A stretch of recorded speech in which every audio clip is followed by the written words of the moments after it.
Halo guys, welcome back again to my channel. Bersama saya Hansan di sini, dan seperti biasanya setiap harinya saya akan buatkan video seputar cryptocurrency. So bagi teman-teman yang tertarik seputar cryptocurrency, boleh aja langsung bantu saya like dan juga subscribe. Jangan lupa juga untuk hidupkan lonceng notifikasinya supaya teman-teman gak ketinggalan update terbaru seputar cryptocurrency. Oke, pada hari ini guys, kembali kita akan bahas seputaran Bitcoin, dan seperti biasa kita akan mulai dari CoinMarketCap terlebih dahulu. Pada hari ini secara global market cap crypto berada di angka 1,98 triliun dolar atau naik sekitar 0,00%. Jadi nggak ada kenaikan, nggak ada penurunan gitu ya. Bitcoin sendiri di angka 41.900-an, Ethereum 3.126, BNB 471, Cardano 1,35, Solana 136, XRP 0,74, Terra Luna 81 dolar, dan Polkadot ada di urutan ke-10 dengan harga 24,6 dolar. So, per hari ini kita melihat market dalam keadaan yang mix, ada yang sebagian merah, ada sebagian yang hijau, dan top performer hari ini ada di Terra Luna dengan kenaikan 3,27%. So, itu adalah outlook sementara dari beberapa top coin yang ada. Sekarang kita masuk dulu ke beberapa berita dan data terbaru hari ini. Yang pertama, di sini disebutkan survey shows that 67% of Canadians wants to get paid in crypto by 2027. Jadi ada sebuah riset atau survei lah yang dilakukan di Kanada, dan dari 1.000 orang di Kanada, 67%-nya itu mengatakan mereka mempunyai interest atau tertarik gitu untuk menerima sebagian pembayaran mereka atau gaji mereka dalam bentuk cryptocurrency. Jadi ya 670 orang dari 1.000 orang, jadi termasuk cukup besar.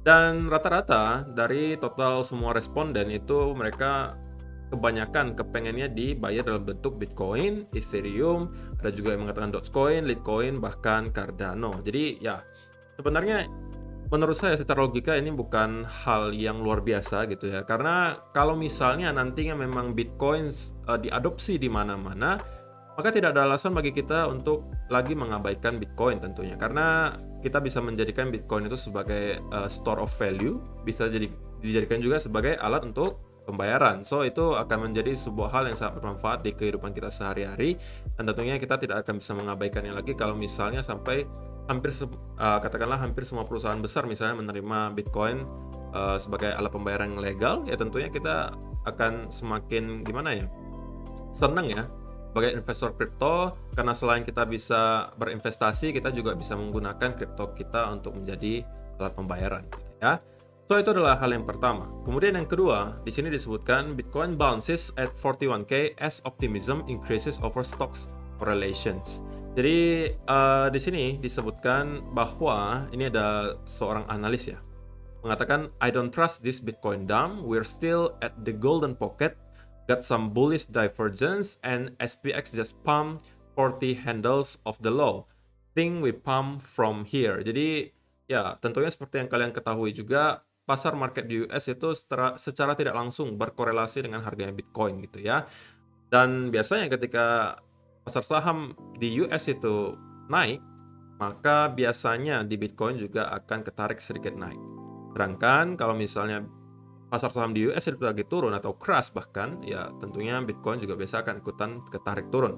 Dan dia juga menunjukkan ke kita, ini adalah chartnya Bitcoin for hour chart, dan dia mengatakan kita ada mendapatkan sedikit bullish divergence di 4 hour chart, di mana kita mendapati chartnya itu membentuk lower low, tetapi di indikator RSI-nya itu membentuk higher low. Jadi ini simple ya, kita sebut sebagai bullish divergence.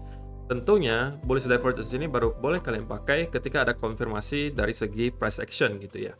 Dan juga kalau misalnya kalian perhatikan, ini adalah data on-chain hari ini dari On-Chain College.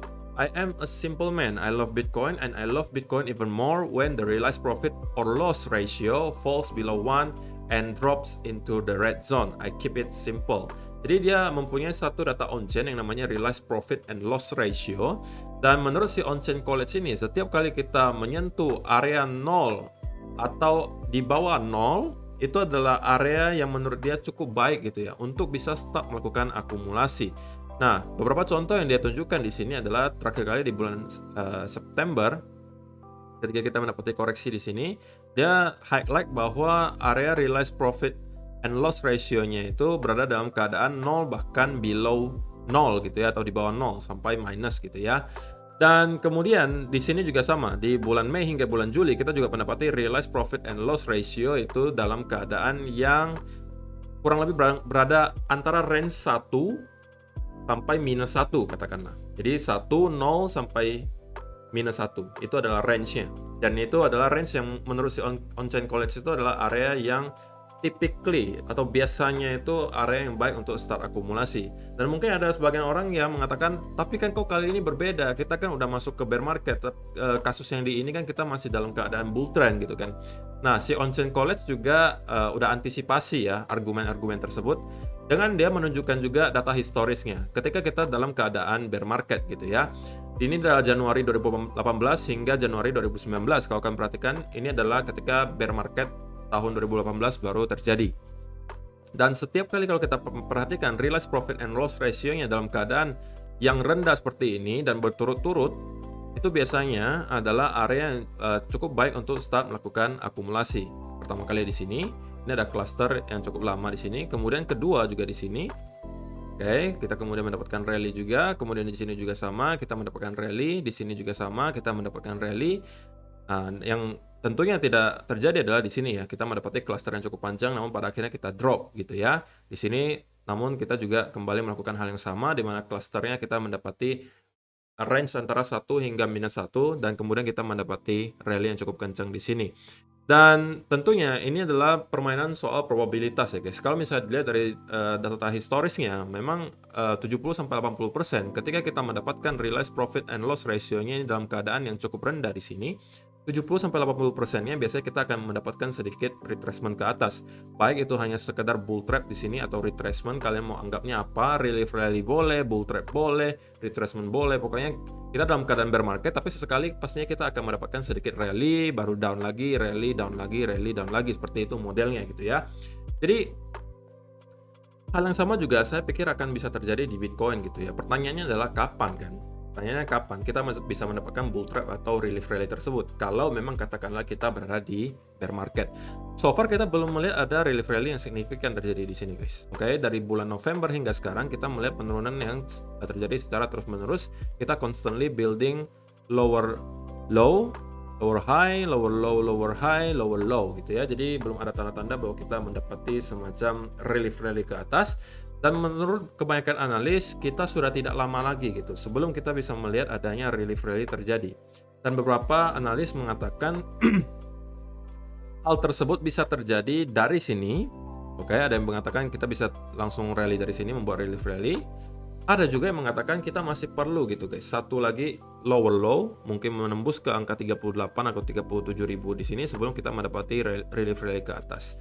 Oke, dan dari sini mungkin kita baru bisa ngelihat lagi, kita lakukan update lagi di, mungkin kalian harus lihat data on-chain-nya, balance on exchanges, illiquid supply-nya, apakah kita masih dalam keadaan bullish ataukah kita udah start untuk melihat illiquid supply mulai menurun drastis, balance on exchanges mulai naik drastis. Jika itu yang terjadi, maka kita harus sedikit wanti-wanti akan adanya sell off lanjutan gitu ya.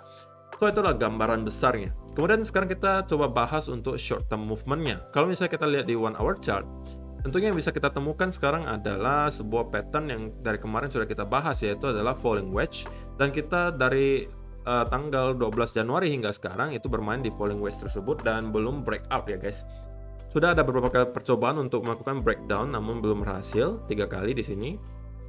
Dan kita juga mencoba untuk breakout ke atas 2 kali di sini. Oke. Jadi menurut saya ini sudah termasuk pattern yang cukup valid, oke. Dan sebenarnya untuk short term movement belum banyak yang berbeda dari analisa saya kemarin, bahwa apabila yang terjadi adalah kita breakout, saya mungkin tidak akan langsung masuk di sini karena menurut saya ini tidak secara risk and reward tidak akan baik. Kenapa? Karena kita breakout ke sini kita langsung akan ketemu lagi dengan area major resistance di angka 43.000. Menurut saya akan lebih ideal apabila kita melakukan breakout dari 2 trendline di sini. Kemudian baru kita melakukan retest dan pada akhirnya saya mungkin baru akan mencari setup untuk masuk ke market. Namun apabila sebaliknya yang terjadi bahwa kita mendapatkan breakdown dari sini, maka kita akan ketemu lagi dengan area major support di angka 40-an ribu, oke. Yang kita tidak pengen lihat adalah tentunya kalau kita mampu sampai breakdown dari angka tersebut. Karena kalau itu yang terjadi, maka kita sudah akan mendapati kemungkinan yang cukup besar atau probability-nya cukup tinggi bahwa kita akan kembali revisit ke next area major support yang harusnya akan berada di sekitaran angka 38.000. Dan bukan tidak mungkin di sekitaran area sini kita malah akan mendapatkan long squeeze. Karena menurut saya kemungkinan besar akan banyak sekali orang-orang yang menaruh stop loss di sekitaran angka 38.000 di sini. Oke. Jadi soal long squeeze ataupun short squeeze sekali lagi guys, ini akan tergantung dengan pergerakan harga Bitcoin berikutnya. Apakah kita akan breakdown ke bawah? Kalau breakdown ke bawah tentunya kita cenderung akan mendapatkan long squeeze. Kalau misalnya kita breakout ke atas, yang terjadi adalah kita cenderung mendapatkan short squeeze. Karena kalian perlu ingat bahwa tingkat leverage ratio sampai hari ini pun masih dalam keadaan yang cukup tinggi, dan itu tentunya sangat mengkhawatirkan karena dengan tingkat leverage ratio yang sangat tinggi tentunya keadaan market itu kurang sehat, dan akan lebih stabil mungkin pergerakannya ketika leverage ratio nanti udah mulai keadaannya normal lagi. Oke. So itu aja sih untuk hari ini guys, terima kasih yang sudah menonton sampai selesai, semoga bermanfaat video hari ini dan kita akan bertemu lagi di video yang berikutnya. Bye bye.